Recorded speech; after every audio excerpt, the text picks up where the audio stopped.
বকেয়া ডিএর দাবিতে আন্দোলনে সিধু-কানু বিরসা বিশ্ববিদ্যালয়ের শিক্ষক ও শিক্ষাকর্মীরা। পশ্চিমবঙ্গের সরকারি কর্মচারী ও শিক্ষকদের দীর্ঘদিনের বকেয়া মহার্ঘ ভাতা আদায়ের দাবিতে এবার সরব হল সিধু-কানু বিরসা বিশ্ববিদ্যালয়ের শিক্ষক ও শিক্ষাকর্মীরা। আজ বিশ্ববিদ্যালয়ের চত্বরে এক বিক্ষোভ কর্মসূচি পালিত হয়।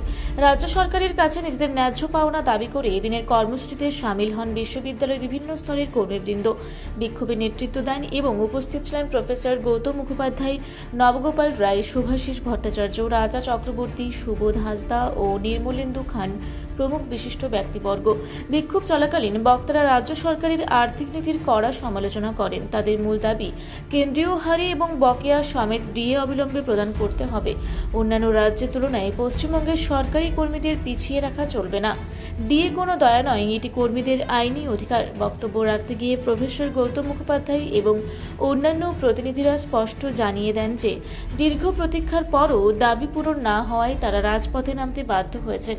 তারা হুঁশিয়ারি দিয়ে বলেন, আজকের এই বিক্ষোভ কেবল শুরু। সরকার যদি দ্রুত সদর্থ ভূমিকা গ্রহণ না করে তবে আগামী দিনে আরও বৃহত্তর এবং তীব্র আন্দোলন গড়ে তোলা হবে। সাধারণ শিক্ষক ও শিক্ষাকর্মীদের স্বতঃস্ফূর্ত অংশগ্রহণ আগামী দিনে এই আন্দোলনকে আরও সংহত করবে বলে মনে করছে সংশ্লিষ্ট মহল। ইস্যুটাকে নিয়ে রাজ্য সরকার যে টালবাহানা করছে, সেই টালবাহানার বিরুদ্ধে আমরা দল মত নির্বিশেষে একটা জায়গায় প্রথমবারের জন্য যে আসতে পেরেছি। আগামী দিনে আজকের এই আন্দোলনের যে রূপরেখা যেটা অঙ্কুরিত হলো, আগামী দিনে সমস্ত ছাত্র, শিক্ষক, শিক্ষাকর্মী বন্ধু এবং আমাদের প্রতি সহকর্মী যারা আছে তাদের সকলের সহযোগিতায় আমরা আগামী দিনে এটাকে বৃহত্তর একটা জায়গায় পৌঁছাতে পারবো, যদি আমরা সকলে এইভাবে নিজেদের ছোটোখাটো পরিচয়গুলোকে দূরে সরিয়ে রেখে যদি আমরা আমাদের লক্ষ্য আদায়ে একটা স্থির জায়গায়, স্থির সংকল্পে আমরা উপনীত হতে পারি, তাহলে কিন্তু সব কিছুই সম্ভব। এটা হচ্ছে আমার খুব ভালো লাগছে যে আমরা কোনো না কোনো একটা ভাবে আমাদের যে আজকে সংহতিটা দেখাতে পেরেছি। মাথা আমাদের অসংখ্য হওয়ার না হওয়ার কারণ হচ্ছে আমাদের ভীষণ কিছু গুরুত্বপূর্ণ দায়িত্ব, যেটা শিক্ষক অশিক্ষক যারাই আমরা আছি কেউ আমরা অস্বীকার করি না।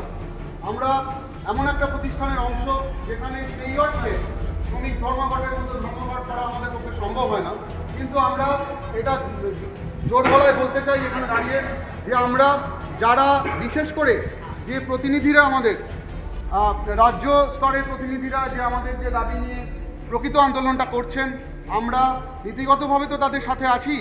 আর আমি এই সুযোগে আমাদের যারা সহকর্মী তাদের কাছে একটা অনুরোধ করতে চাই যে এই ডিএ আন্দোলন এটা অত্যন্ত খরচা সাপেক্ষ এবং আমরা কিন্তু এখানে বক্তৃতা দেওয়া এবং সমবেত হওয়া ইত্যাদি অনেক সহজ এবং বক্তৃতা করা অনেক সহজ, কিন্তু আমরা যেন অন্তত প্রকাশ্যে না হলেও গোপনে হলেও আমরা যেন এই ডিএ আন্দোলনকে আর্থিকভাবে সহযোগিতা করতে থাকি। না, যদি কেউ যেভাবে হোক, আমার প্রধান কথা হচ্ছে যে এটা কিন্তু খুব সিরিয়াস একটা ইস্যু, যে আমাদেরকে মনে রাখতে হবে যে আমাদেরকে তাদের সাহায্য করতেই হবে। ওখানে যদি সাহায্য না করা যায়, কারণ রাষ্ট্রশক্তির সঙ্গে লড়াই করতে গেলে যে শক্তি এবং যে আর্থিক শক্তি প্রয়োজন আমাদের, সেটা কিন্তু আমাদের সকলকে বিন্দু বিন্দু করে হলেও আমাদের কিন্তু সেটা জোগাতে হবে, অথবা কিন্তু এই আন্দোলনে একটা সময় আমাদের ক্লান্তি এবং পরাজয় আসতেও পারে। এটা আমার একটা খুব বিশেষ অনুরোধ। ছড়িয়ে পড়ুক যাক সরকারের কানে। আমরা বলতে চাই আমাদের 2008 থেকে রোপা রুল অনুযায়ী 2019 পর্যন্ত যে ডিএ আমাদের প্রাপ্য, আমাদের পাওনা, আমাদেরকে যদি না দেয় আমরা আমাদের দায়িত্ব আমরা সেটাকে ছিনিয়ে নিয়ে আনতে আমরা বাধ্য। যে সরকার তার সুপ্রিম কোর্টের আইন অমান্য করে আমরা ধিক্কার জানাই, আমরা তার প্রতিবাদ জানাই। আমাদেরকে আমাদের যে হক, আমাদের যে অধিকার, আমাদের সেটা দিতে হবে।